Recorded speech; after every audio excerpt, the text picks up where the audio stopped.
وأشهد أن محمدا عبده ورسوله أما بعد. கண்ணியத்துக்குரிய எல்லாம் அல்ல அல்லாஹ்வின் நல்லடியார்களே, அன்புக்குரிய சகோதர சகோதரிகளே, அல்லாஹ்வும் ரசூலும் நமக்கு காட்டி தந்த வழியில் 2 பெருநாளை நமக்கு கடமையாக்கி இருக்கிறான். அதில் ஈதுல் ஃபித்ர் என்று சொல்லக்கூடிய நோன்பு பெருநாள் தொழுகையை அல்லாஹ்வும் ரசூலும் காட்டி தந்த அடிப்படையில் அந்த வணக்கத்தை செலுத்தி நாம் ஒன்றாக குழுமியிருக்கிறோம். இந்த நாம் அறிந்து கொள்ள வேண்டிய செய்தி என்னவென்றால், அல்லாஹுவை நாம் முழுமையாக அஞ்சுகிறோமா, அவனுக்கு நாம் முழுமையாக நன்றியோட நடக்கிறோமா என்பதை சீர்தூக்கி பார்ப்பதற்கு நாம் கடமைப்பட்டு உள்ளோம். கபீர் அல்லாஹ் அலாமா அதாக்கும், அல்லாஹுவை போற்றி போற்றி நீங்கள் புகழுங்கள். ஏனென்றால் நமக்கு இந்த வாழ்க்கை நெறியை, இந்த திட்டத்தை, சிறுக்கில்லாத வாழ்க்கையை தந்த ரப்புல் ஆலமீனை போற்றி போற்றி புகழுங்கள் இந்த நன்னாளில். ஆனால் எந்நாளும் நாம் அப்படி இருக்கிறோமா? எல்லா தினங்களிலேயும் அல்லாஹ்வுக்கு கட்டுப்பட்டு நடக்கிறோமா? கட்டுப்பட்டு நடக்கணும் என்று அல்லாஹ் திருமறை குர்ஆனில் மொத்த வசனத்தையும் கரைச்சி குடிக்க வேண்டாம், 2 வசனத்திலேயே ஒரு வாழ்க்கை திட்டத்தையே சொல்லி முடிச்சிடலாம். ஏன்னா ரொம்பவும் படிக்கிறதுக்கு ஒரு ஆய்வு பண்ணி படிக்கலாம், பல சிந்தனைகள் இருக்கும். சுருக்கமாகவே சில விஷயங்களை என்ன செய்யறாங்களா, மொத்த வாழ்க்கை நெறியும் உள்ள சொல்லிடலாம். அதில் ஒரு வசனத்தை நாம் பாருங்க. அல்லாஹ் நம்ம கூறுகிறான், கூறிவிடுங்கள் மக்களுக்கு, இன்ன சலாத்தி வ நுஸ்கி, நீங்கள் அல்லாஹ்வை தொழுங்கள், தொழுகிறோம். வணக்க முறைகளையும் நீங்கள் செய்கிறீர்கள், செய்யுங்கள். ஆனா அதோட போதுமா? அல்லாஹ்வுக்காக எனது வாழ்வும் மரணமே அல்லாஹ்வுக்காக. ஒரு வரியில முடிஞ்சிட்டு பாருங்க. வாழ்வும் மரணம் அனைத்தையும் அல்லாஹ் என்ன சொல்லியிருக்கான், அனைத்தையும் நமக்கு எந்த நிலையை நமக்கு முன்னிறுத்தி இருக்கிறான் என்பதை நம்ம சிந்திக்க கடமைப்பட்டு உள்ளோம். லில்லாஹி ரப்பில் ஆலமீன், அகிலத்தோருக்கு என் வாழ்க்கையும் மரணத்தையும் ரப்புல் ஆலமீனுக்கு நான் அர்ப்பணிக்கிறேன். முடிஞ்சு போச்சு. 2 வரியில முடிஞ்சிருச்சு வசனம். இதை தான் இப்ராஹிம் நபி உறுதிமொழி எடுத்தார். அதை தான் நமக்கு முன்மாதிரியாக அல்லாஹ் நமக்கு எடுத்துரைக்கிறார். ஆனா வாழ்வையும் மரணமையும் நாம் முன்மாதிரியாக செய்யறோமா? மரணத்தை தேடி போக வேண்டாம், வந்தா ஓடியும் போக வேண்டாம். ஆனா வாழ்க்கையை அர்ப்பணிக்கிறோமா? சிறிது நேரங்களை அர்ப்பணிக்கிறோமா? நேரமே இல்லைன்னு சொல்லக்கூடியவர்கள் தான் அதிகமாக இருக்கும். ஆனா அல்லாஹ் அதையும் கூறிவிட்டு சொல்கிறான், லா ஷரீக லஹு வ பிதாலிக உமிர்து வ அன அவ்வலுல் முஸ்லிமீன், நீ எனக்கு என்ன கட்டளையிட்டாலும் நான் கட்டுப்படுவேன். அவ்வலுல் முஸ்லிமீன், முதல் ஆளாக இருப்பேன். முஸ்லிமில் அல்லாஹ் கட்டுப்படுவதில் நான் முதல் ஆளாக இருப்பேன். போட்டி போடணும், முதல் ஆளாக இருப்பேன் என்பதில் போட்டி போட்டு அல்லாஹ் என்ன செய்யறான், இந்த வசனத்தை நமக்கு சொல்லி காட்டினான். முடிஞ்சு போச்ச. அவன் வாழ்வும் மரணம் சொன்னாலே என்ன இருக்கு, என்ன இருக்கு, என்ன அர்ப்பணிக்கணும், அப்படி கேள்வி இருக்கணும். அப்படி நம்முடைய அர்ப்பணிப்பு இருக்கணும். மேம்போக்காக இருக்கக்கூடாது, பேருக்காக இருக்கக்கூடாது, அடையாளத்துக்காக இருக்கக்கூடாது. அர்ப்பணிப்பு என்பது உள்ளேந்து வரக்கூடியது. ஒவ்வொன்றையும் நான் ரசித்து ருசித்து செய்வேன், மார்க்கத்தை நான் விரும்பி செய்வேன். இந்த கட்டளையை நம்ம மேற்கொள் பண்ணணும். அப்படி இருக்கிறோமா? அதான் சீர்தூக்கி பார்க்கணும். அதுபோக இன்னொரு வசனத்துல இதையே அல்லாஹ் விலக்கி சொல்கிறான். எந்த அளவுக்கு சொல்கிறான் என்றால், லைசல் பிர்ரி, நீங்கள் நன்மை எது என்று நினைக்கிறீர்கள் என்றால், வல்லு உஜூவக்கும் வகீலல் மஸ்ரிகி வல் மக்ரிபி, நீங்கள் அங்கேயும் இங்கேயும் கிழக்குக்கும் மேற்குக்கும் முகத்தை திருப்புகிறீர்களே, அதுதான் நன்மை என்று நினைத்துக் கொண்டீர்களா? அதை செய்துகிட்டு இருக்கும் போதுதான் அந்த வசனத்தை இறக்கலாம். அல்ல எல்லாரும் என்னன்னா பைத்துல் முகத்தஸை தூக்கி ஒரு 16 மாசம் வணங்குவார்கள். அப்ப சில பேர் வந்து கேட்பாங்க, மறுபடியும் அல்லாஹ் கிபிலாவை மாத்திடுவான், திசைய பழைய பக்கமே அறம் சரி மாத்திடுவான். மாத்தோம்னா என்னுடைய நன்மை எல்லாம் என்னத்துக்கு ஆகுறது? இவ்வளவு நாள் நாங்க வணங்கினோம், அப்படிங்க வணங்கினா நன்மை கிடைச்சிடும். அல்லாஹ் என்ன நன்மையை லாசாக்க போறானா? அப்ப இந்த வசனத்தை இறக்கிட்டு சொல்றான், அங்கிட்ட இங்கிட்ட முகத்தை திரும்புறீல, அதுதான் நன்மை நினைச்சுக்கிட்டீங்களா? தொழுகையை கேட்கிறான், அது இல்லை. மாறாக என்ன நன்மை என்றால் என்ன தெரியுமா? வல் ஆமன பில்லாஹி, ஒரு பட்டியலே போட்டு முடிச்சிடலாம், அதோட முடிஞ்சிருச்சு. அதை ஃபாலோ பண்ணாலே வாழ்க்கை எங்கேயோ போயிடும். வல் ஆமன பில்லாஹி வல் யௌமில் ஆகிரி, அல்லாஹ்வை நம்புவது, இறுதி நாளை நம்புவது, வல் மலாயிகத்திஹி, இதெல்லாம் நம்ம தெரிஞ்சு வச்சதுதான். மலக்குமார்கள் நம்புவது, வல் கிதாபி வல் நபி, வேதங்களை நம்புவது, நபிமார்களை நம்புவது, அதோட நிறுத்திட்டு அப்படியே அல்லாஹ் எழுதுறான், ஆத்தல் மால அலா ஹுப்பிஹி, நீங்கள் சதக்காவையும் பொருளாதாரத்தை அள்ளி கொடுக்கணும். எப்படி அள்ளி கொடுக்கணுமா? ஹுப்பிஹி, மனமோர்ந்து கொடுக்கணும். அழக்கூடாது, கசடக்கூடாது, அப்படியே யோசிக்க கூடாது, மனமோர்ந்து கொடுங்க. அல்லாவுக்காக கொடுக்க சொல்ல மனமோர்ந்து தானே வரணும். அப்ப அல்லாஹ் என்ன சொல்றான்? கொடுங்கன்னு மட்டும் சொல்ல மாட்டிருக்கான். அதுல ஒரு பட்டியலை போடுறான், நீங்க நெருக்கமானவர்களுக்கு, அனாதைகளுக்கு, ஏழைகளுக்கு, அவங்களுக்கு எல்லாம் கொடுங்க, வழிபோக்கர் கொடுங்க, ரிகாபி அடிமையை விடுதலை செய்யுங்க அப்படின்னு ஒரு பட்டியலை போட்டுட்டு அக்காமு சலாத்த வாத்து ஜக்காத்த, மறுபடியும் கீழே ஜக்காத்தை கொண்டு வரோம். தொழுகையை நிலைநாட்டுங்கள், ஜக்காத்தை கொடுங்கன்னு சொல்லிட்டு அதுக்கு கீழே தான் முக்கியமான ஒரு விஷயத்தை அல்லாஹ் வைக்கிறான். இதோட நிறுத்த மாட்டிருக்கான். அந்த பட்டியல் என்ன மாதிரி கூறுகிறான்? உடன்படிக்கையை நிறைவேற்றுங்கள். வாக்குறுதியை கொடுத்தா நிறைவேற்றணும்ல, முடியாத நிர்பந்தம் வந்தா சரி, கல்லு மாதிரி இருந்துகிட்டு வாக்குறுதியை நிறைவேற்றாம போய் கூறுவார்கள் அல்லவா, அது பெரிய குற்றம். எந்த அடிப்படையில வாக்குறுதியை காற்றில் பறக்க விடுகிறாய்? அப்படியே விட்டுருவான், நான் அப்படி சொன்னதான்னு கேட்டுருவாங்க. இதான் ஒரு மூமினின் அடையாளம். வாக்குறுதி கொடுக்கும் பொழுது கூட கவனமாக கொடுக்கணும். அப்ப அல்லாஹ் என்ன கூறுகிறான்? ஒரு முஸ்லிமின் அடையாளம், ஒரு மூமினின் கடமை, முக்கியமான விஷயத்தை வலியுறுத்துகிறான். நீங்கள் உடன்படிக்கையை நீங்கள் நிறைவேற்றுங்கள், சகித்துக் கொள்ளுங்கள். எதுக்காக சகித்துக் கொள்ளணும்?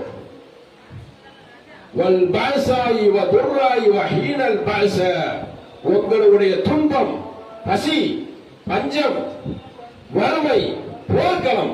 இன்னைக்கு பாலஸ்தீனத்தில் பாடுபடுறாங்க, அவ்வளவு போரை கண்டாலும் அஞ்சாமல் நிக்கிறார்கள். அவங்க அந்த வசனத்தை படிச்சு வந்தவங்க, இந்த வசனத்தை உள்ளத்தில் ஏந்தி வந்தவங்க, அதனாலதான் அஞ்ச மாட்டிருக்காங்க, இன்னொரு நாட்டுக்கு ஓட மாட்டிருக்காங்க, நிக்கிறாங்க களத்துல. ஏன்? உயிர் இறந்தா இன்னொரு வாழ்க்கைக்கு போக போறோம், இது ராஜபோக வாழ்க்கை, இதை விட ராஜபோக வாழ்க்கை. அப்ப அப்படிப்பட்ட வாழ்க்கைக்கு அஞ்சாமல் நிற்கிறார்கள். சில அஞ்சிய பேடிகளாக முஸ்லிம்கள் இருக்கிறாங்க, அஞ்சாமல் நிற்கிறாங்க. இந்த சந்தர்ப்பத்திலையும் நோக்க வைக்கிறாங்க, கடமைகளை நிறைவேற்றுறாங்க, ஒரு கவல உணவுக்காக கையேந்தி இருக்கிறார்கள். ராஜபோக வாழ்க்கையில ஒரு காலத்தில் வாழ்ந்தவர்கள். இதையெல்லாம் சீர்தூக்கி பார்ப்பதற்கு நாம் கடமைப்பட்டிருக்கிறோம் அல்லவா? இல்லைன்னு சொல்றோமா? அதை சீர்தூக்கி பார்க்கிறோம். அப்ப அந்த அளவுக்கு போர்க்களத்தில் உறுதியாக நிற்கிறார்கள். அப்ப என்னது? இந்த மாதிரி துன்பம், பசி, பஞ்சம் வந்தால் ஒரு பூமி பின்வாங்கி ஓட மாட்டான். சகிப்புத்தன்மையோட இருப்பான். அந்த சகிப்புத்தன்மை இருக்குதா? துடி துடித்து போயிடுறான். உலகத்துல என்னமோ இவனுக்கு தான் நடக்கிற மாதிரி. அஞ்ச மாட்டோம், உறுதியாக நிற்போம். உறுதியாக நிற்கக்கூடியவர்கள் யார் தெரியுமா? உலாயிக்க, அவர்கள் தான் அல்லதி சதகோ, அவர்கள் தான் உண்மையாளர்கள். அதோட அல்ல நிறுத்த மாட்டிருக்கான். உலாயிக்க ஹுமல் முத்தகூன், அவனை இறையச்சத்து கூடியவர்கள். புரிஞ்சு போச்சு. மொத்த வட்டியிலே போட்டான். போர் வந்துட்டு, பஞ்சம் வந்துட்டு, துன்பம் வந்துட்டு, தொழுகை வந்துட்டு, எல்லா கட்டளையும் வந்துருச்சு போங்க. அப்ப இப்படிப்பட்ட ஒரு வசனத்தில் அல்லாஹ் என்ன சொல்றான்? வாழ்க்கையின் ஒரு சித்தாந்தத்தை உள்ள அட்டவணையில சுருக்கி சொல்கிறான். அவர்களுக்கு என்ன உண்டு? எகுபெருளக்கும் துணோபக்கும் யுதுகினக்கும் ஜன்னாத்தின் தஜ்ரி மின் தஹ்திஹா அன்ஹார், அவர்களுக்கு ஆறுகள் ஓடும், சொர்க்க சோலைகள் கிடைக்கும். தையிபாத்தி ஃபீ ஜன்னாத்தி அத்னின் தாலிக ஃபௌசுல் அதீம், அதுவே மகத்தான வெற்றி. அவர்கள் தான் வெற்றியாளர்கள். அந்த வெற்றி வேணுமா? இந்த உலகத்தில் இருக்கிற கீழ்நிலையில் உள்ள வெற்றி வேணுமா? சாதாரண அரசியலும் ஓட்டுகளும் மாலை மரியாதைகளும் பொன்னாடைகளும் முஸ்லிம் மக்களை பிதற்றி ஏமாற்றக்கூடிய வாத திறமைகளை வைத்த அரசியல் புறப்பில் சீப்பான முறையில் போகிறார்களே உலக வாழ்க்கையை, அதை நோக்கி மக்களை இழுக்குகிறார்களே, அந்த வாழ்க்கைக்கு போறோமா? என்பதை சிந்திக்க கடமைப்பட்டு இருக்கிறோம். அடுத்து அல்லாஹ் கூறுகிறான், ஒரு வியாபாரமாக்கி சொல்றான். அப்படியாவது ஒரு மூமின் மாறணும்னு சொல்லிட்டு, யா அய்யுஹல்லதீன ஆமனு, நம்பிக்கை கொண்டவர்களே, என்ன தெரியுமா, ஹல் அதுல்லுக்கும் அலா திஜாரத்தின், நேரடி வார்த்தை, உங்களுக்கு ஒரு வியாபாரத்தை நான் கற்று தரட்டுமா? நீ உலகத்துலதான் வியாபாரம் செய்வியா? நான் கற்றுத்தர உனக்கு ஒரு வியாபாரம். உலகத்துலதான் பிசினஸா, மல்டி பிசினஸா, மளிகை கடையா, சூப்பர் மார்க்கெட்டா? நான் சொல்றேன் வியாபாரம். என்ன வியாபாரம் தெரியுமா? அதாபிலாதீம், துன்புறுத்தும் வேதனையிலிருந்து உங்களை காப்பாற்றும் ஒரு வியாபாரத்தை நான் உங்களுக்கு அறிவிக்கட்டுமா? அந்த வியாபாரம் என்ன? நான் சொல்லி தரேன். அந்த வியாபாரத்துக்கு நீ வா. என்ன வியாபாரம்? அல்லாஹ்வின் பாதையில போராடவா, அல்லாஹ்வின் பாதையில உயிர் தியாகம் பண்ணவா. இதுதான் வியாபாரம். நான் வியாபாரம், நீ வியாபாரம் பேசுறீங்க, நானும் வியாபாரம் பேசுவேன். எனக்கு தெரியும் பலவீன என்னன்னு. அப்படியா? இதற்கு வா, இதற்கு கட்டுப்பட்டு நின்று அய்யுஹல்லதீன ஆமனு, மூமின்களை கூப்பிடுறான். வருவோமா இந்த வியாபாரத்துக்கு? இந்த வியாபாரத்துக்கு வந்தா என்ன கூலி? மகத்தான கூலியை நான் தருவேன். நம்ம பாசையில வர்றான் அல்ல, அப்பதான் அவனுக்கு மண்டையில ஏறும் என்பதற்காக வருகிறான். உங்கள் பாதைகளில் வியாபாரம் என்றால் என்ன? செல்வங்களையும் உயிர்களையும் அறப்போரில் நீங்கள் தியாகம் செய்ய முன்வர வேண்டும். அதுதான் என்னது? கைருள்ளக்கும், அதுதான் சிறந்தது அப்படின்னு நல்லா ஒரு ஊமையாக்கி சுட்டி காட்டுகிறான். அந்த வியாபாரம் செய்வோமா? அதுதான் வியாபாரம், அதுதான் சிறப்பான வியாபாரம். அப்படி உனக்கு புரியாதுல்ல, மார்க்கெட் சொன்னா, வியாபாரம் சொன்னா புரியும்ல, மண்டையில ஏறும்ல. அந்த ஒரு டெக்னிக்கலை முற்காலத்தையும் அறிந்த அல்லாஹ் ரப்பல் ஆலமீன் நமக்கு தெளிவாக எடுத்து வைக்கிறான். அதுபோக இன்னொன்னு சொல்றான், உன் உயிரை நான் விலைக்கு வாங்கிட்டேன். அது தெரியுமா உனக்கு? இன்னல்லாஹு இஸ்தர மினல் முஃமினீன, மூமின்களே, நம்பிக்கை கொண்டவர்களே, உங்கள் உயிர்களையும் செல்வங்களையும் நான் விலைக்கு வாங்கி கொண்டேன். எப்படிதான் சொல்றோம் பாருங்க. அண்ணலகும் ஜன்னாத்தின், அதற்கு பகரமாக நான் உங்களுக்கு சொர்க்கத்தை தர்றேன். சொர்க்கத்தை தந்து அதற்கு பகரமாக உன்னிடம் நான் விலைக்கு வாங்கி கொண்டேன், உயிர்களையும் செல்வங்களை நான் வாங்கி கொண்டேன். அதற்கு என்ன செய்யணும்? அல்லாஹ்வின் பாதையில் நீங்கள் போராட வேண்டும், உயிர் தியாகம் பண்ண வேண்டும். பண்றாங்கல்ல, பண்ணணும்னு அவசியம் இல்லை. அவசியம் வந்தால் நாங்கள் செய்வோம், செய்துதான் ஆகணும். அடிக்கச்சல பட்டிக்கிட்டே இருக்க முடியுமா? வீடை இடிப்பான், வீட்டை விட்டு விரட்டுமா? உன் சொத்தை உன்னிடம் அபகரித்தால் ஒப்புத்தின சமீர் இல்ல, அது அல்லாஹ்வின் பாதையில போராடுவது சரி. உன் மனைவியை கையை முடிச்சிருந்தா அதற்காக உயிர் தியாகம் பண்ணணும். புரிஞ்சுக்கிட்டு போவோமா? அப்படி கிடையாது.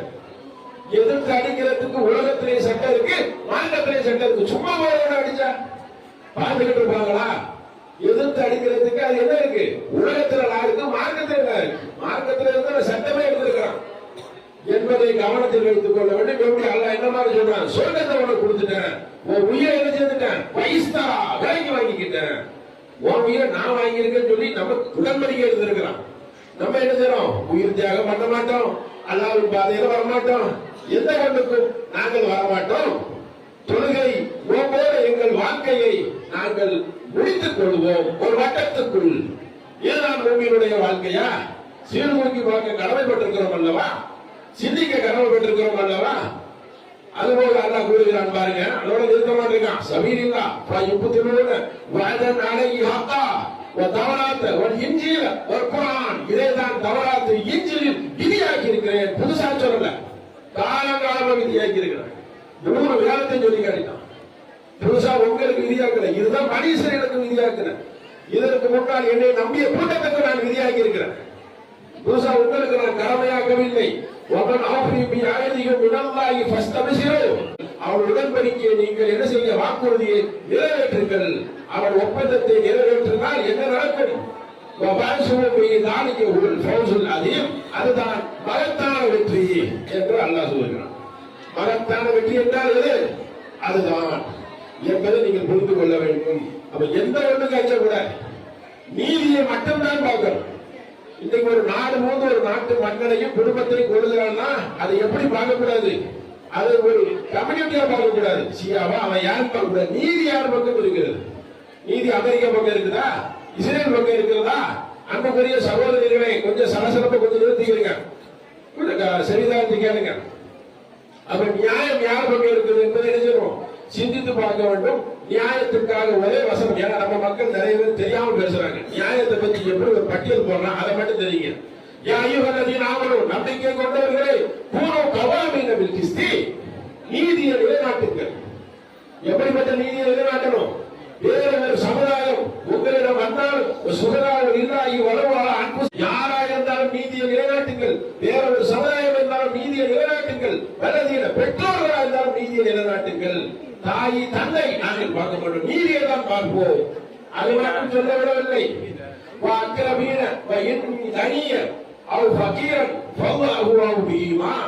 ஏழை பணக்காரன் தாய் தந்தை உறவினர் அனைவரிடம் நாங்கள் நீதியை நிலைநாட்டுவோம். அவன் தான் ஐயுகளுக்கு நாமனும் அல்ல எழுதுறான். நீதி இப்படி இருக்கத்தக்க முஸ்லிம்கள் விவரம் எல்லாம் என்ன செய்யறாங்க? பேசுகிறார்கள். அப்ப யார் பக்கம் நிக்கிறோம்? நீதி நியாயம் எங்க இருக்குன்னு பார்க்கணும். அதன் பக்கம் நிற்கக்கூடிய ஒரு மக்களாக ஒரு மூவியில் இருக்க வேண்டும். நீதிக்கு அப்படி ஒரு பட்டியலே இருக்கு.